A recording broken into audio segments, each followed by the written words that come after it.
It's the DEI Avengers. Do you remember how that derogatory term got started? And do you remember when Baltimore's mayor was being called that and it was getting a lot of media press because of that? So it's something that exists. There are diversity, equity, and inclusion wings of each company, but also they're looked at and scoffed at as these are not meaningful and these are just kind of like stupid things. All right.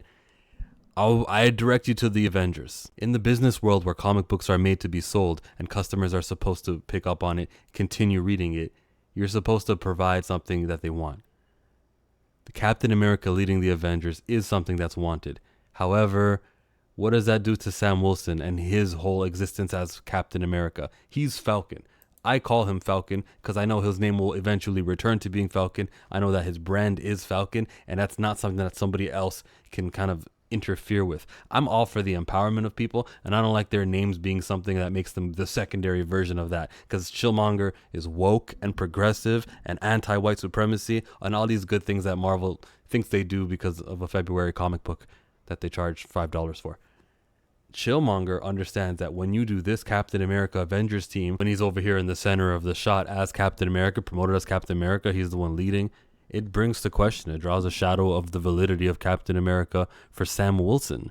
Captain America is him. This is the one.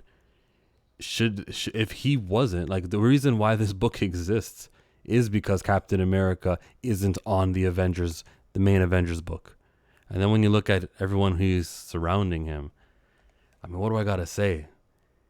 Not everyone is a jabroni. I was watching Wes from Thinking Critical.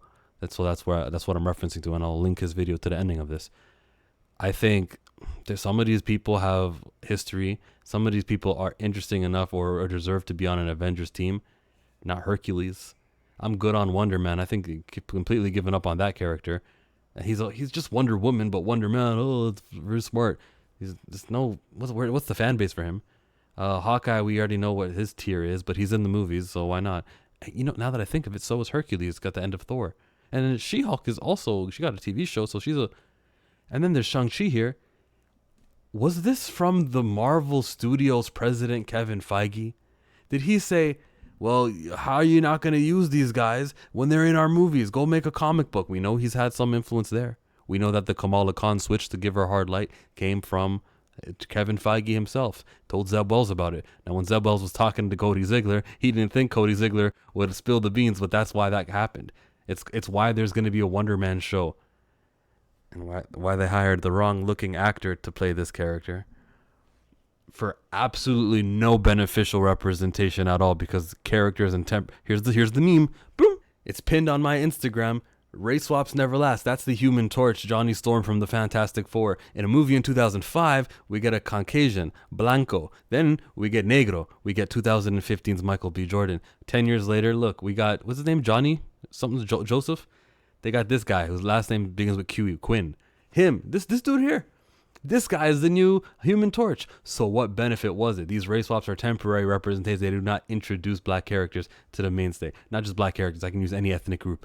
Everyone needs to reject this as a false solution, a band-aid solution that progresses the problem that you're not being represented on screen. Back to the comic book I'm talking about.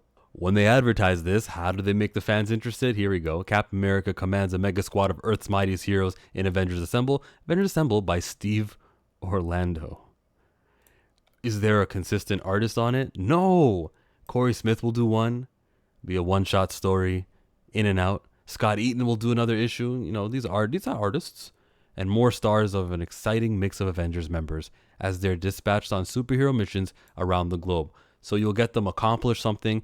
Thankfully, there will be conclusions to these comic books, and I'm for that. I do support that, as opposed to some to be continued after issue 1 and 2 and 3 and 4 and 5, and then boom, it's in a trade paperback. That's tired. Do that for like eventful things. But a trade paperback, which is 5 issues or 6 issues, a trade paperback can be compiled of 3 stories in one. The first issue can end with a to be continued, and the second issue will conclude that story, right? They've been fighting in Canada, 2 issues. Then they start fighting in Mexico, and they're on the beach. You can do that in 1 issue. And then another 2-part issue. Oh no, look, they've fought in Canada, they fought on the beach, but now they've been taken to space, and it's going to take 2 issues to solve that. You got those There's 3 separate stories I just brought you. It's settings, 3 separate villains, 3 separate everything. That compiles into 5. I'm just talking about basic math. Anyways, they're going to be doing full on. Everything will be contained in these 20 pages, I reckon. We'll see just exactly how much they cost. If they'll be the $4 20 pages, the standard, or they'll be like $5. And that's kind of okay because there's going to be more story in it and it'll come with a conclusion. I don't know, man. But look who's writing it, Steve Orlando. Has he ever made you want to buy a comic book? Has anything Steve Orlando done continued past the second trade? That's a serious question. Maybe something for the X-Men. Maybe. But that's who's in charge of this comic book team. This comic book team here. I don't know how you make this a success based off of its inception. We know the creative isn't the drive. We know that there was some sort of editorial beyond editorial. We know that this came from the movie studios and said, go put She-Hulk, use Shang-Chi. They've got to be comic books on the stand. Do it. And they'll say, Marvel will say, okay. And CB Cebulski will assemble this team. And somebody's going to have to write it. And it's not going to sell. But they know they're going 10 issues. They think they're going 10 issues. They might even go only 5. This may only get 1 trade paperback. But Dan Buckley, the president, was saying about how we need to do more ongoing series and no more start and stops. It's hard to advertise. Like, how do we get invested? Okay, good stuff. Like, good, agreeable talking points he was giving. But this isn't it. Give me a story, man. And give me more than Steve Orlando. From the pages of Jed MacKay's Hit and Run Avengers, this new spin-off will be written by Scarlet Witch scribe Steve Orlando and drawn by all these guys. Inspired by the team he pulled together during Blood Hunt, alright, it spins off the pages of Jed MacKay. They weren't lying. Avengers Assemble sees Cap take on a new initiative, recruiting new and classic Avengers for an all-new squad. Cap's team will operate out of Avengers Mansion and tackle one crisis after another on globe-trotting superhero missions. That's going to appeal to some older heads. And look, it's got Steve Rogers leading a team. There's going to be people interested in that. Avengers Mansion, that's familiar. This may actually get some people involved. But what I am interested in is consequential storytelling that leads from one to another. And to this day, Steve Orlando, what you wrote with Scarlet Witch won't be featured in this comic book. Nothing you did prior is the building blocks to the storytelling here. Now they'll tell you, well, that's the thing. You don't have to do any homework to enjoy this. I'm not. No, you know the reason why I like these universes is the homework. Is that one random stuff that happened in a comic book in 1972 matters today. That's richness, continuity. I love that in my pro wrestling. I love that in my comic books. Here at this part of the article, they start naming Steve Rogers, not a jabroni. The Wasp, does she carry a title? That's jabroni-ish. Hawkeye's jabroni-ish. But Hawkeye's cool when he's the 7th team member on your team. Yeah, well, we can get some Hawkeye in there. Hercules is a jabroni. So Wasp, Hawkeye, Hercules. She-Hulk, I'll give her a pass. Photon is not a jabroni. Shout out to Night Thrasher, who's a jabroni. Shout out to Lightning, who's a jabroni. And Wonder Man, I'll say it's a jabroni, but I'm sure the old head fans will disagree with me. And Shang-Chi, damn, at least they're trying. They care more about him than just a jabroni, and they've been using him. I don't like the Gene Yuan thing, Luan. The recent, we'll do 5 issues with Shang-Chi, start over 5 issues with Shang-Chi, and they did 20. I don't like the start and stops. I wish that was 1 to 20. Would have been better. But who cares? Is he a jabroni? He's a D-lister. He maybe even a C-lister now, maybe. This will do wonders for him, but I understand this business decision. China's a huge place. Why wouldn't you want to have a Chinese superhero who's appearing in comic books? I would make the argument for him to be on the main Avengers. I don't know why he got skipped out of that. Get behind Shang-Chi for sure. You got like 1 billion people are Chinese out of 8 billion people in the world. It's a poor business decision not to be using Shang-Chi in a more substantial way. And I'm talking about Shang-Chi. We tried Arrow and Swordmaster and that got nowhere. Shang-Chi, he's already got a movie. Get behind him. You're not better at diversity because you've got 3 Chinese characters. The measurement of success is how far away from the number 1 spot, Spider-Man. How far away from him are you as a character? Because of all of these guys on the roster, Lightspeed is even Lightspeed even in the top 100. Julie Power, of all of these people on this roster that we see on screen, This guy is the closest to number 1. He's in the top 10.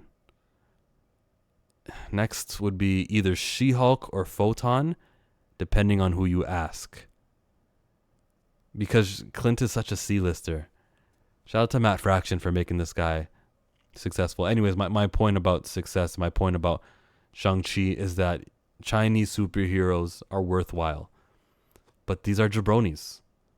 A lot of these guys are jabronis. Speaking of jabronis, so Steve Orlando shares with us. Steve Orlando might be watching this video. This is a great time to assemble. Avengers Assemble is bringing a murderer's row of classic Avengers back to the mansion, and classic comic storytelling is coming with it. Meaning, not your type of storytelling? A team of icons and new recruits alike, but heavy on the icons.